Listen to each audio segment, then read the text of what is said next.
Hello' মোৰ প্ৰিয় বন্ধু বান্ধৱীসকল, আজি মই সৰু এটা ভিডিঅ' লৈ আপোনালোকৰ ওচৰত আহিছোঁ। বিশেষ একো নাই, তথাপিও আজি এটা সৰু ব্লগ বনাই মই আপলোড কৰিম বুলি ভাবিছোঁ। তো সেয়েহে মই এটা জেগাত আহি আছোঁ আৰু এইটোৱে মোৰ যিটো নেটৱৰ্কিঙৰ লগত জড়িত হৈ কাম কৰি আছোঁ, তাতে গৈ অকণমান প্ৰডাক্ট লৈ কিছুমান ব্যক্তিক ডেলিভাৰী দি থৈ আহিম। কাৰণ নেটৱৰ্ক বিজনেছ এনেকুৱা এটা বিজনেছ হয় যিটো বিজনেছ কৰাৰ পিছত আপোনাৰ বেনিফিট ৰিটাৰ্ণ আহিব পাৰে ন। যিটো কাম কৰাৰ পিছত আপোনাৰ বেনিফিট ডাবল হ'ব পাৰে।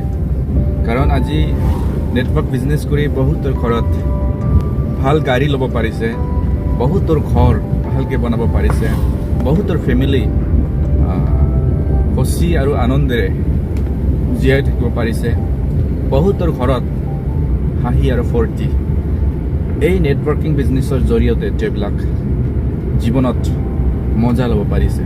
তো সেয়েহে আজি মই ষ্টাৰ্ট কৰিছোঁ মোৰ জীৱনত নেটৱৰ্কিং বিজনেছ কৰাৰ পিছত মোৰ জীৱনত বহুত পৰিৱৰ্তন হ'ল। মোৰ জীৱনত নেটৱৰ্কিং কৰাৰ পিছত মই এটা নিজকে এক্সাম্পল কৰাৰ কাৰণে, এটা আৰ্হি দেখুৱাৰ কাৰণে মই যত্ন কৰি আছোঁ। যিমান পাৰে মই যত্ন কৰি মোৰ এই বিজনেছটোক লৈ কাম কৰি যাম। মই সঁচাকৈ নেটৱৰ্কিং বিজনেছ কৰাৰ পিছত এটা অনুভৱ কৰিব পাৰিছোঁ যে সময় মানুহৰ কাৰণে কিমান প্ৰয়োজন ন। সময় মানুহৰ জীৱনৰ কাৰণে কিমান প্ৰয়োজন। এক ছেকেণ্ডে, এক মিনিটে মানুহৰ কাৰণে বহুত মূল্যৱান হয় সময়টো। তো সেইকাৰণে নেটৱৰ্কিং বিজনেছ কৰাৰ পিছত সময়ৰ মূল্যখিনি মই বুজি পালোঁ। সময়ক আমি কিমান সন্মান দিব লাগে, সময়ক আমি কেনেকৈ ব্যৱহাৰ কৰিব লাগে, সময় যে মানুহৰ জীৱনৰ কাৰণে কোন গতিত লৈ যাব পাৰে, সময় যে আপোনাক কিমান উন্নতি কৰিব পাৰে। কাৰণ সময় এবাৰ গুচি যোৱাৰ পিছত সেই সময় আৰু কেতিয়াও ৰিটাৰ্ণ আহিব নোৱাৰে, কেতিয়াও ৰিটাৰ্ণ নাহে। কাৰণ সময়